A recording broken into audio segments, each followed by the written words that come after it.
All of you once again. It's Backpack, and as usual, we're trying to bring you more information about the beautiful sites located in Egypt where you can enjoy the vacation. We have many different sites. It all depends upon what you are looking for.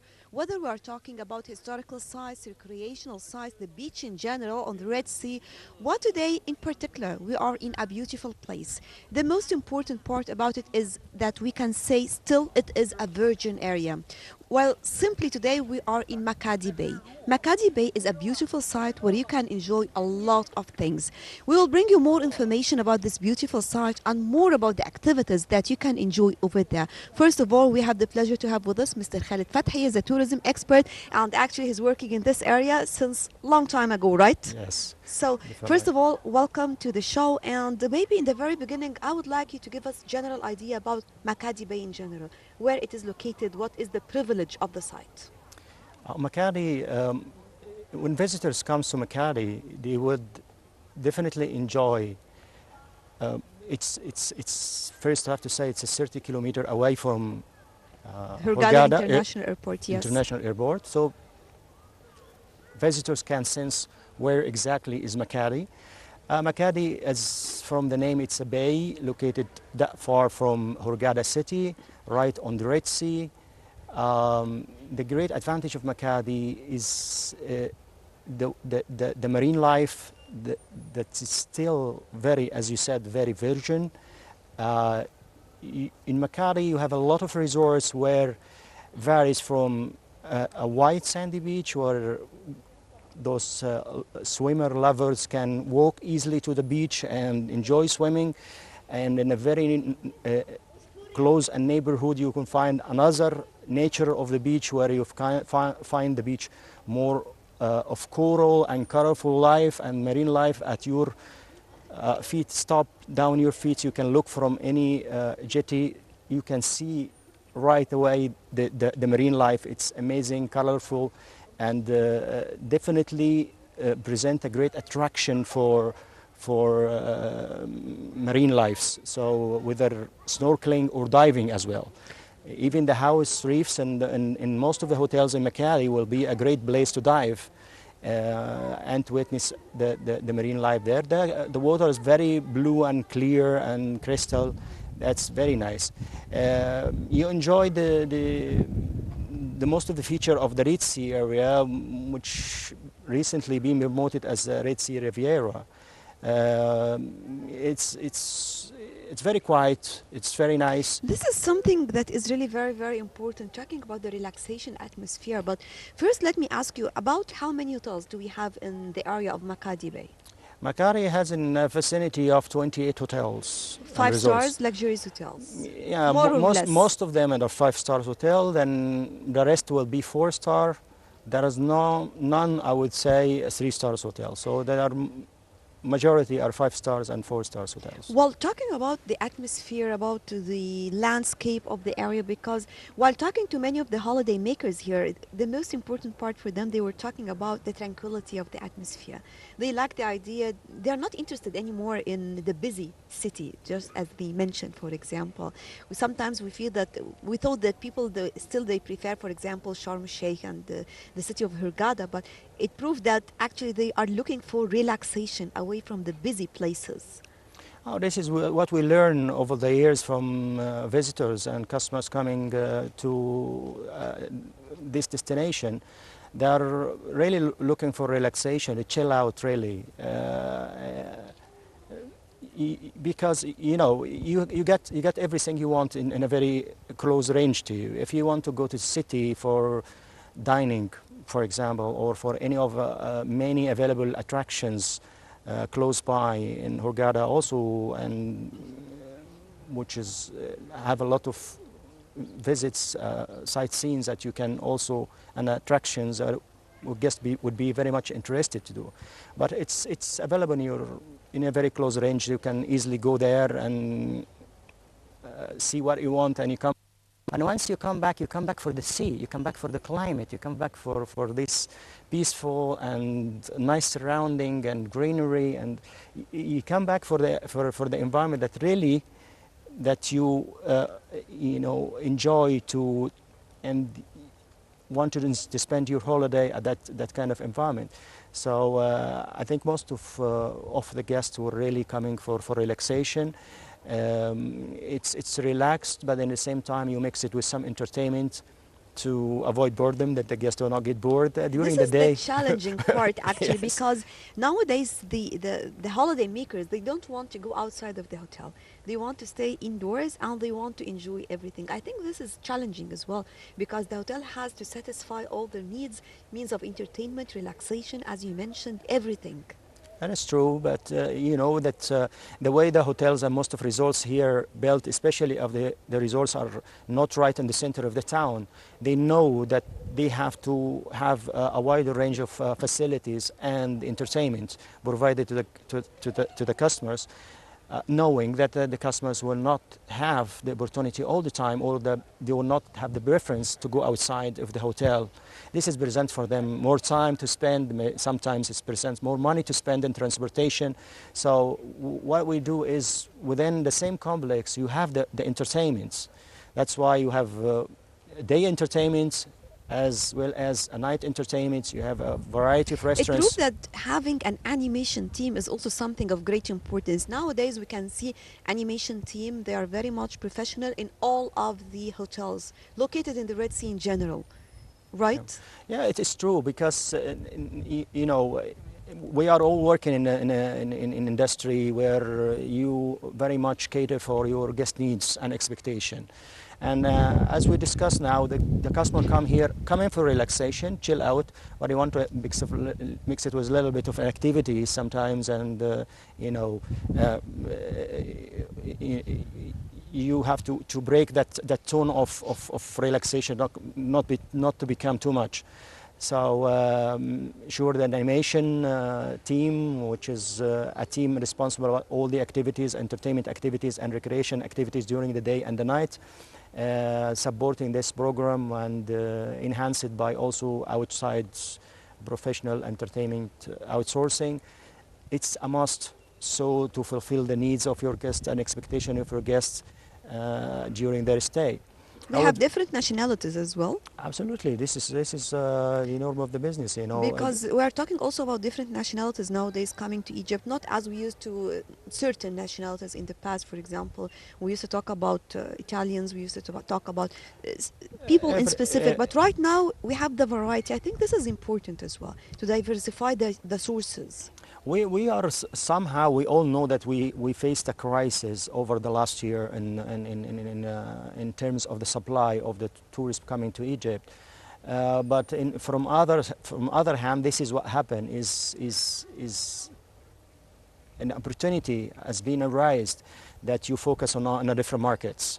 Rather than you are relying on one market, and you know that you see this market only, that the market is providing you with what you need, with the number of nights that you're aiming to have, and all of a sudden when something happens, when something happens, hit. and then everybody's now have to think what we can do.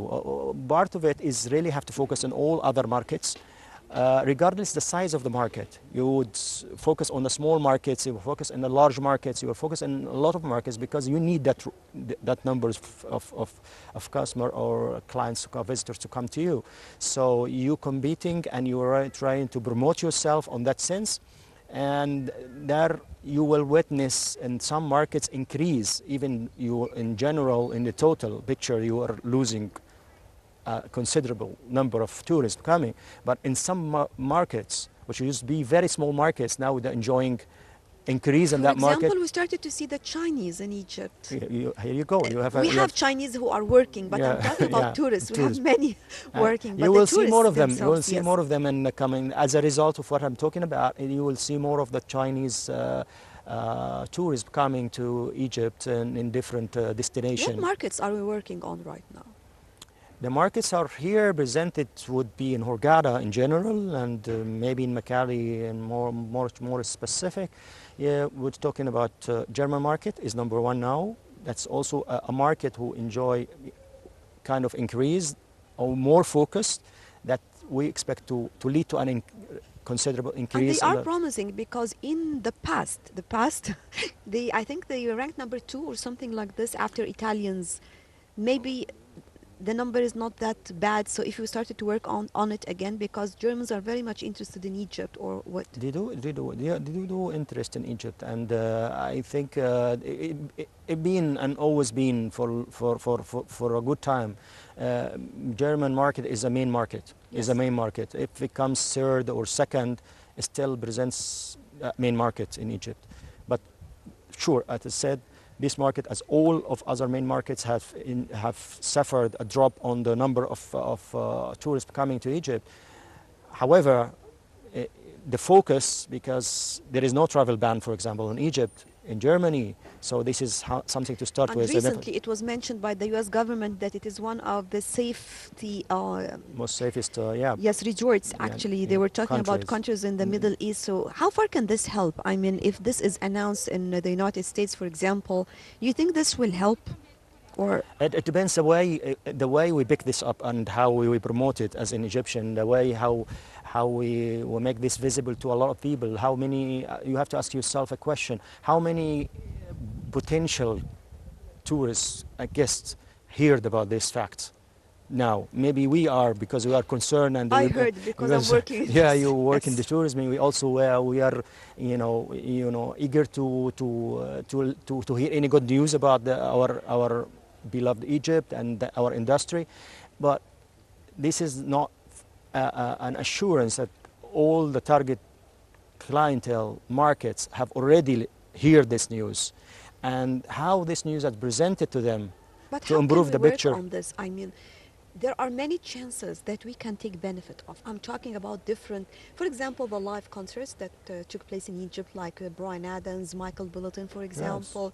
All these events taking place. Well, even though this has to do with a singer, but this singer, when you put it on the international media, will be following, for example, something like this, a piece of news that is really very, very important. When you announce something like this in the United States, people are following, especially the vacation lovers. They are searching for a place. In addition to the exchange rate, when it comes to the dollar and the Egyptian pound, I believe all this can help. How far can we take benefit of this? Definitely, the opportunity is there and clear. So again, it depends. You mentioned the fans, the followers on the social media for celebrities, whether the singer or a band or whatever it is, or Sports and even celebrities always, sports, big events that you host in the country, which is a lot happening in Egypt.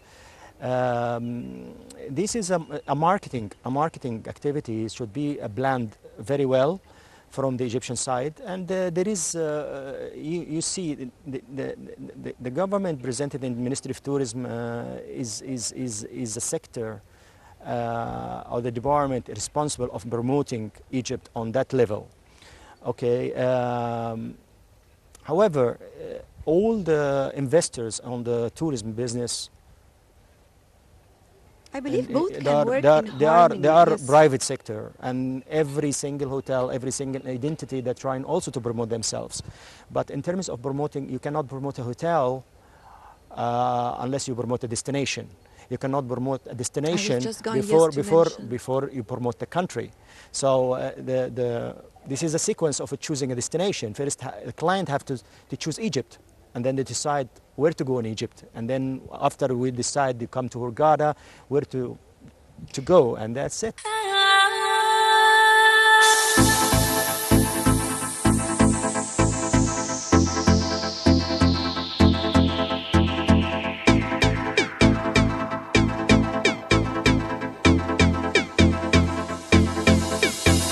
Is it possible now to make your booking last minute on the internet? Is it that easy? I mean, no obstacles. Everything is easy. I can reach the hotel. Many of the people, actual holiday makers, are very much interested in this. Talking about the individuals. I mean, this is the future actually of the tourism business. How it's would be promoted, how the booking is happening, and all that sort of thing.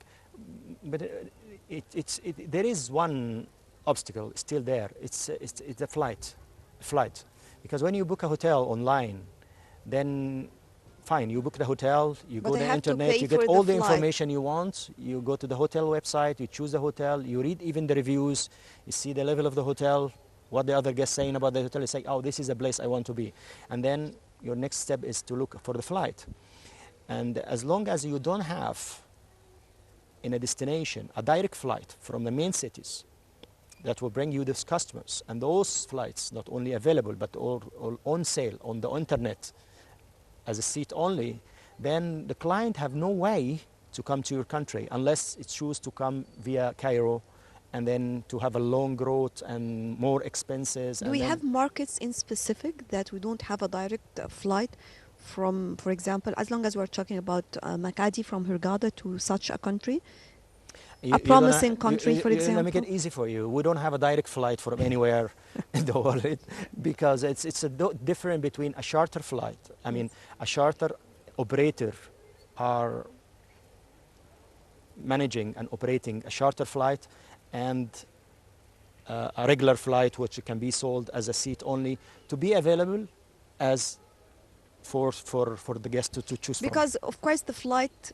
talking about the people, the businessmen, or we're talking about the company itself, they want to make sure as well that when they have a regular flight, that this flight will be carrying passengers every For time. They sure. don't want to move with half of the number, for example. Yeah. And you never guarantee this, I mean.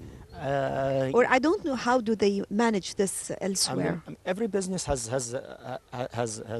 its terms and condition and pros and cons and risk and all that. So there is risk assessment can be done by professionals on that field, you know. We are So talking the about aviation this a long time ago. I mean, whenever we talk about and tourism, I think yes, we'll keep talking about it for the coming there 5-6 must be years. a sort of harmony between flights in general and the business of the tourism. Actually, there is no solution unless this kind of synchronizing and understanding and cooperation happened between aviation and airlines and the tourism. Because again, we said this very clear. It's if you are available on I think site. in the past we used to have one ministry for both. Or Yes, this is happened. Yes, this is what it used to be good used in to the be- past, or it was it was much perfect. better. It was perfect, and I think if for sure it's now the circumstances are different, the potentials are more now. If you have one minister are managing them both, I would say now it would be much easier in terms of, you know, providing solution for this chronic. Coordination between both. You provide solution because you understand both sides. You understand what's the obligation, what the risk here, and then in terms of aviation But and maybe airlines. if each of the hotel, if I'm going to make my reservation online, and you can arrange everything for me, and I will charge you for the flights as well, or this is not that easy. You cannot do that. You cannot do that because it's basically there is a regulation also, and the law control selling seats for airlines. You have to be qualified to do that. The hotels are not the right. It's not your business. It's not the business that you can sell flights. The whole things comes with a flight package, responsibility, obligations, and all that kind of things. You cannot. And then from the source markets as well, there is also a regulation to control whoever sell a flight seat Yes. for outbounding.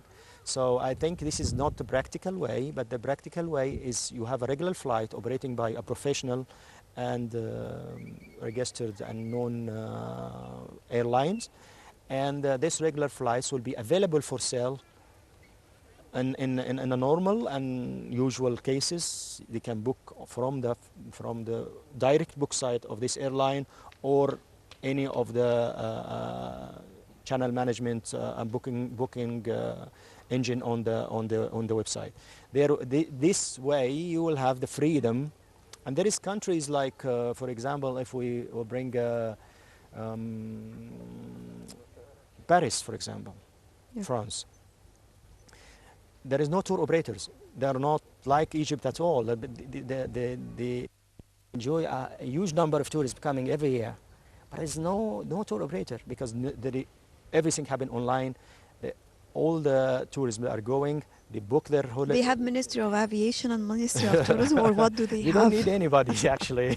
They have because it's a different story, because Paris is a capital, Paris is a city, so it's an airport, it's a hub, it has a lot of regular flights coming already, so you don't have this, which is similar to the case of Cairo, for example. If you talk to Cairo, most likely the online booking for Cairo has been increased tremendously over the last 2 years, because they don't need a tour operator, they don't need the flights to come, or a tour operator to decide to fly the airplane or not.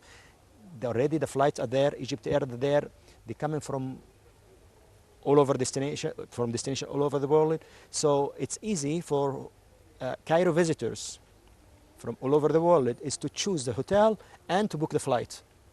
And that's most likely will happen here if you have a regular flight to Hurghada or to Sharm el-Sheikh or to any other destination. Right, still we have a lot of things to be discussed, but just allow me to move into a quick break, and we'll be back to resume our interview to bring you more about Makadi Bay.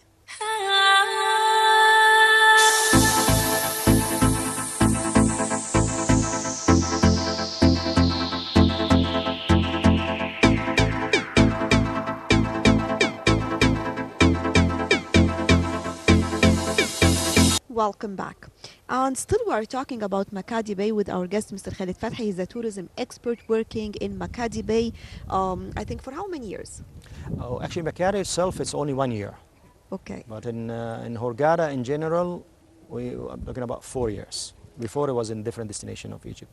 Talking about right now, I think it's not that easy to satisfy the customer or the holiday maker, because they are very much sophisticated. You know, they know exactly what do they want, and on the internet, for example, if he is making his accommodation or reservation in the pink building or the green building, if he will come, he will find himself in another building, he will refuse, he will not accept, even though it is the same as the other one. So it is not that easy. How do you update your staff? How do you work with your services provided? Because the tourism industry is so vulnerable. It depends on, you know, services, intangible product. Yeah. When it comes to the intangible, it is completely different. Okay. I think here is the key here is to learn about your guest expectations. And there is no Always other great way. expectations. Always. No, but you have to learn about those expectations and somehow in specific. So you get to collect feedback. You get to collect your feedback. You get to listen to your customers. You get to create the channels where you know, collect those feedbacks and listen to them carefully and learn from them what are the trend for the expectation of your customers. Customers will come to your hotel and stay. They will tell you exactly what they think. Even though those times, at the most of the time, they give you compliments of what you offer and what the experience they are in, then you still learn from this. And this is exactly, I'm moving in the right direction. This is what the guests want. They like the food I'm presenting. Or I have a great compliment about the food. Then this is maybe I have to do this. I have to look. Sometimes they say, okay, I get a great comments on other aspects of operation, but I never hear the compliment about that part. What could be done in that part? In some occasion, it's very easy, and I guess come to you with a concern that the guest think that these things can be improved. Then this is a time where to really listen carefully and take the notes of what the guests are saying, and you know by the number of comments that you have, that this is an issue you need to work on, and that's a part of the process. The other part, which is more important, is you transfer that knowledge